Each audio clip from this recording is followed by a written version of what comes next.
저는 지역사회에서 활동하고 있는 시민사회단체인 좋은정치 시민의 대표 손문선입니다.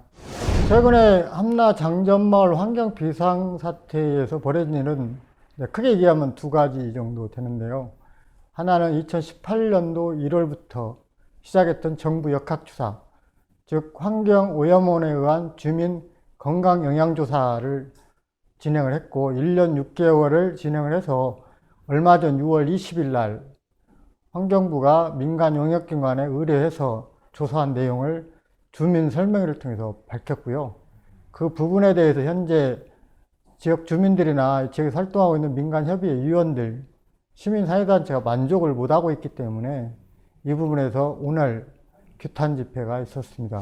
정부 역학조사 결과를 간략하게 정리를 하게 되면 비료공장, 유한회사 금강농산이라고 하는 혼합 유기질 비료공장이 있습니다. 여기는 담배 찌꺼기인 연초박, 피마자박, 미방박을 섞어서 혼합 유기질 비료를 만드는 회사인데요. 원래 담배 찌꺼기 연초박은 퇴비로만 법으로 사용하게끔 되어 있습니다. 근데 이거를 혼합 유기질 비료의 연료로 사용을 했고, 특히 연초박은 건조 공정에 있는 제조 공정에서 사용을 하면 안 되거든요. 건조를 하다 보면 여기에서 담배 독성물질, 1급 발암물질이 나오게 되어 있습니다. 일명 담배 특이 니트로사민이라고 하는 NNN, NNK가 발생을 하는데, 제조 공정에서 불법으로 담배 찌꺼기를 사용하는 과정에서 나오는 이 독성물질을 대기배출시설이라고 하는 저감시설을 제대로 거쳐서 나왔어야 하는데 그러지 못하고 부실하게 운영되면서 여기에 있는 독성물질이 대기를 타고 주민들한테 피해를 준 걸로 보여진다라고 하는 걸로 됐습니다. 그래서 결론을 얘기하면 주민들의 집단 암 발병에 영향을 준 것으로 보여짐 해서 소극적이고 모호한 이렇게 입장으로 결론을 내서 현재 이에 대한 우리 마을 주민들이나 민간협의회 위원으로 활동하고 있는 전문가, 시민사회단체 임원들 같은 경우는 적극적인 인과관계가 있다라고 하는, 상관관계가 있다라고 하는 내용으로 정리를 해달라고 하는 게 오늘 규탄 집회의 주요 내용입니다. 지금 많은 시민들이 아시겠지만 이 비료공장은 2001년도부터 이곳에 생기기 시작을 했습니다. 2001년부터 유한회사 금강농산 입주하면서 악취민원 등 수많은 시민들의 그런 환경민원을 발생을 해서 고통을 호소를 했었고요. 이 악취 때문에 도저히 잠을 못 자고 주민들이 응급실에 실려가는 사태도 있었습니다. 그리고 2010년도에는 공장 아래에 있는 소류지, 즉 저수지에 폐수가 무단으로 방류가 돼가지고 물고기가 떼죽음 당하는 사건도 있었거든요. 그리고 집회도 주민들이 시위를 한 적도 있었고요. 그런데 행정은 항상 별 문제 없다라고 얘기를 해왔고요.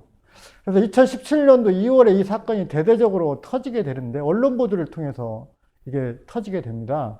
그러면 행정이 긴급하게 16건이라고 하는 것을 적발을 하고 2017년도 4월에 폐쇄 조치를 합니다. 즉 그동안 이 주민들이 민원을 넣었던 사항에 대해서는 굉장히 무사안이라고 별 문제 없다라고 일관했던 분들이 언론에 대대적으로 보도되자 이 부분에 대해서 폐쇄 조치하는 그런 행정조치까지 취했거든요. 그럼 그 전에는 별로 관심이 없다라고 하는 걸로 우리가 생각을 할 수밖에 없고요. 또 용역 결과가 나왔지만 여기에 연초박이 이제 담배 찌꺼기가 사용이 됐지 않습니까? 하루에 200kg짜리 70개씩 들어왔다고 하니까, 그리고 환경부 올바로 시스템의 그 결과만 보더라도 원래 환경부의 올바로 시스템이라는 것은 전국에서 발생하는 쓰레기 내용에 대해서 폐기물에 대해서 항상 등재를 하게 되어 있습니다. 그 결과만 보더라도 2240톤이 2009년부터 15년도까지 유한회사 금강농산에 반입이 됐거든요. 근데 이게 마당에 그대로 방치되고 그 혼합 유기질 비료로 사용되고 이런 과정이 있는데도 익산시가 관리감독 권한을 가지고 있는데도 불구하고 한 번도 적발한 적이 없어요. 원래 비료관리법상 2009년도까지는 전라북도가 인허가 권한을 갖고 있었고 2010년도부터는 익산시가 가지고 있었습니다. 그래서 익산시나 전라북도가 제대로 인허가와 관리감독 권한을 제대로 발휘를 했다라고 한다면 주민들의 건강 피해 사건은 최소화됐을 거라 생각을 하거든요. 그래서 함나 장전마을의 집단 암 발생 사건은 행정기관에도 귀책 사유가 있다. 이거를 좀 철저하게 좀 조사를 해달라. 과연 익산시가 업무를 하는데 부당하게 했는지 아니면 해태를 했는지 감사원 공익감사 청구를 해서 저희들 밝히려고 지금 제출한 상태고요. 그리고 감사원 공익감사 청구는 2019년 4월에 저희가 제출했고 1072명의 시민들이 청구인으로 참여를 했습니다. 그래서 현재 감사 여부 결정을 하고 있는 그 검토 기간에 있고요. 아마 조만간에 저희들이 다시 촉구를 하기로 했는데 감사 실시가 결정될 거라고 생각을 하고 있습니다. 현재 이렇게 책임지는 곳은 없고요. 자기들은 다 잘못이 없다고 얘기를 하고 익산시도 정해진 대로 이렇게 관리감독을 했고 보건당국도 정해진 대로 검사를 했고 KTNG라고 하는 연초박을 위탁사업자, 즉 재활용 사업자인 유한에서 금강농산에 위탁 처리를 한 거지 않습니까? 근데 맹점이 폐기물관리법에 보면 그 사업장 폐기물, 즉 연초박은 사업장 폐기물이거든요. 사업장 폐기물을 배출하는 자, 즉 이거는 재활용을 할 수가 있습니다. 연초박은 하는 자가 관리 의무라고 있는데 연초박은 대상에 빠져 있습니다. 폐기물관리법에 지금 굉장히 한계라고 생각을 드는데 연초박을 이렇게 금강농산을 위탁 처리했던 KTNG는 관리감독 권한을 갖고 있는 익산시가 책임이라고 이렇게 떠넘기고 있고요. 특히 환경문화과학원 같은 경우 연구기관인 데 있어서도 이번에 정확히 건강영향조사를 통해서 주민들의 그런 한을 좀 풀어줘야 하는데 자기들도 피해구제 정도로 끝내고 이거를 법률상으로 논쟁이 될 수 있는 소지를 사전에 제거하려고 하는 그런 꼼수들이 보이고 있어서 현재 장전마을 사건에 대해서 누구 하나 나서서 우리가 책임지겠다 하는 집단은 없는 걸로 알고 있습니다. 지금 장전마을 주민들은 30명 정도가 암에 걸렸습니다. 암이 급속도로 많이 걸린 시기는 2009년부터 급상승하게 됐고요. 전국 대비 암 비율이 굉장히 높습니다. 기타 피부암 같은 22배 이상이 나왔거든요. 그리고 거기서 일했던 공장 근로자들 암에 걸렸는데 전국 익산 지역이나 비교했을 때 11배 높습니다. 그래서 근로자를 비롯한 장전마을 주민들의 암 발생 비율은 전국 표준 암 발생비 대비 굉장히 높게 나왔고요. 특히 피부암에 취약한 걸로 드러났습니다. 그래서 현재 이런 암에 대한 관련된 좀 피해를 본 것 같고요. 그래서 이 부분에 대해서 어쨌든 이번 용역 조사에서도 밝혀진 걸로 알고 있습니다. 익산시가 나름대로 이 사건을 좀 해결하기 위해 노력을 하고 있는 건 있지만 어쨌든 나중에 행정관리감독에 대한 책임은 분명히 좀 져야 할 것 같다 생각이 들고요.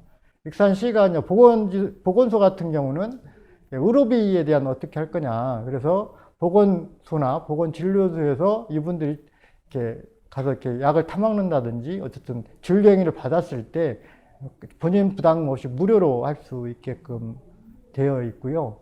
또 여기 어쨌든 비료공장만 보면 얼마나 주민들은 상처가 크겠어요. 잠자가다 벌떡 일어나는 트라우마가 있을 거라고 생각이 들거든요. 어떤 어르신들은 그쪽에서 연기만 안 나니까 살기 좋다고, 장전마을이 진짜 공기가 맑아서 좋다고 이렇게 항상 얘기를 합니다. 그러면 그래서 익산시가 여기를 매입을 하려고 지금 하고 있고요. 매입을 해서 여기를 주민들은 환경공원으로 만들어 달라 이런 얘기를 했는데 앞으로 매입이 되면 어떻게 사용할 거냐라고 하는 것은 지역사회가 함께 논의를 해서 좋은 방안을 좀 차지한다고 보고 있고요. 저희 민간협의회 위원들 같은 경우는 이곳에 어쨌든 장전마을 사태에 대한 역사적으로 기록된 그런 역사관이 좀 있었으면 좋겠다. 그래서 다시는 우리나라에 이런 환경피해 사건이 발생하지 않도록 뭔가 기감이 될 수 있는 그런 자리가 됐으면 좋겠다. 이런 의견을 가지고 있습니다. 지금까지 함나 장전마을 사건이 저 같은 경우도 2017년도부터 같이 결합해서 했기 때문에 3년 차 다가옵니다. 그래서 이 정도 세월이 흐르면 뭔가 만족할 만한 결과가 나와서 주민들이 피해 구제도 되고 뭔가 이게 마음의 상처도 좀 달래주고 편안하게 살 수 있는 결과가 와야 하는데 그러지 않고 또 첩첩삼중이기 때문에 어쨌든 먼저 지금 환경부가 역학조사 결과를 제대로 내는데 총력을 저희들이 매진을 해야 합니다. 왜냐하면 개연성이 있는 거하고 인과관계 있는 거하고 이렇게 확연히 다르거든요. 그리고 앞으로 법률 논쟁을 하더라도 인과관계 있는 거냐 없는 거냐 차이가 굉장히 큽니다.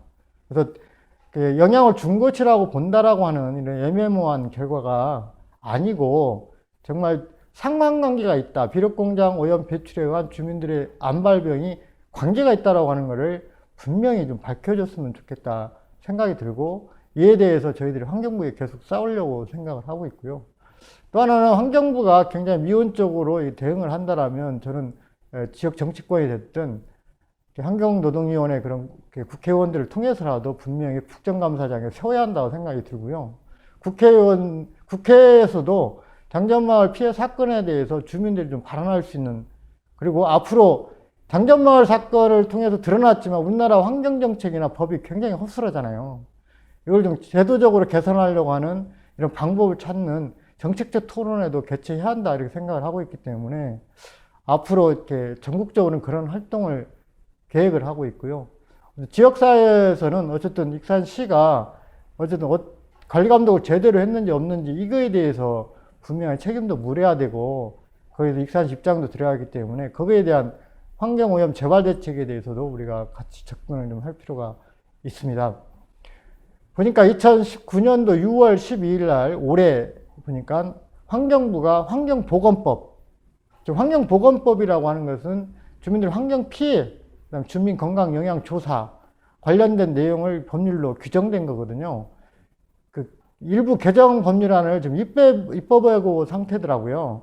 그 내용을 보면 이제는 앞으로 건강영향조사, 즉 청원조사죠. 역학조사도 한 도에 해당되면 광역자치단체가 영향조사를 할 수 있도록 법에 명시가 되어 있고요.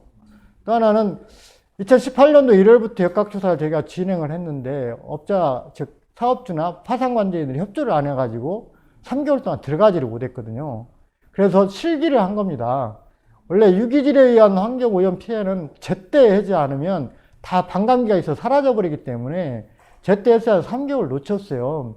그래서 법에 보니까 앞으로는 고의적으로 방해한다거나 이거를 역학조사를 못하게 막는다라면 이걸 제재할 수 있는 법률적 조항도 들어갔더라고요. 그리고 환경오염 부분도 지금 환경부가 지금까지 국내에서 실시한 역학조사 내용을 보면 14건을 했는데 2건만 인정을 했어요. 익산 장전마을 같은 영향이 있는 걸로 보여집니다라고 하는 결론 낸 것도 처음이거든요. 2건은 가습기 살균제하고 진폐증 관련된 겁니다. 나머지는 전부 다 특이하게 볼 수가 없다 이런 식으로 결정을 지었거든요. 그러니까 원인에 대해 특정 지을 수 없다 애매모호하게 결론을 지었는데 환경부의 그런 미온적 태도가 그런 결과를 도출했다고 보고요. 앞으로 법이 바뀌면 역학조사 부분도 많이 획기적으로 많이 변화될 거라고 생각이 들고요. 그리고 호남 유기질 비료에 대한 규정이 별로 없었어요. 재활용만 하면 되는 걸로 되어 있었는데 이번에 장전마을 사건으로 드러난 게 발암물질 2가지입니다. 하나는 타라고 하는 다환 방향족 탄화수소, 유기질이 탄화되면 나오는 발암물질 종류가 500종류가 되는데요. 장전마을 위에 있는 비료공장에서는 다 검출이 됐고요. 마을에서 검출됐고, 마을의 음용수 생활 지하수에서도 검출이 됐거든요. 이게 이제 발암물질입니다. 그리고 담배 특이 니트로사민이라고 하는 연초박, 담배 찌꺼기를 건조하는 과정에 나오는 이런 일군 발암물질, 이런 부분도 있는데, 비료 공장에 있어서 앞으로 타라고 하는 다양한 방향족에 대한 기준치가 설정되는 이런 결과가 도출되기도 했거든요. 그래서 장전마을 사건이 주민들의 피해 입은 사건도 있지만 우리나라 환경정책이 획기적인 뭔가 전환기를 맞이하는 그런 계기도 됐다 이런 생각을 합니다. 저는 이제 익산의 환경 문제에서 시민사회단체가 앞으로 뭉칠 거라고 생각이 들고요. 익산 보면 장전마을 건뿐만 아니라 낭산 폐석산 건도 있고, 핫슬러지 건조화 시설 이번에 나온 것도 있고, 악취 문제도 있고, 각 분야에서 대책위도 만들어지고 지역 주민들이 열심히 활동하고 있지만 현재 익산이 환경오염도시가 됐어요. 이 환경오염 문제를 해결하지 않으면 도시가 한 발짝 갈 수가 없는 상황이기 때문에 저는 익산시가 이렇게 시민들이 분노하기 전에 빨리 해결하려고 하는 의지를 보여야 한다고 생각이 들고요. 안 그러면 시민들의 그 분노를 감당하기 어려울 거라 생각이 듭니다. 그래서 앞으로 시민사회와 함께 익산의 환경 문제, 대표적으로 4가지가 되지 않습니까? 이걸 해결하기 위해서 아마 행동을 할 거라고 생각을 하고 있습니다.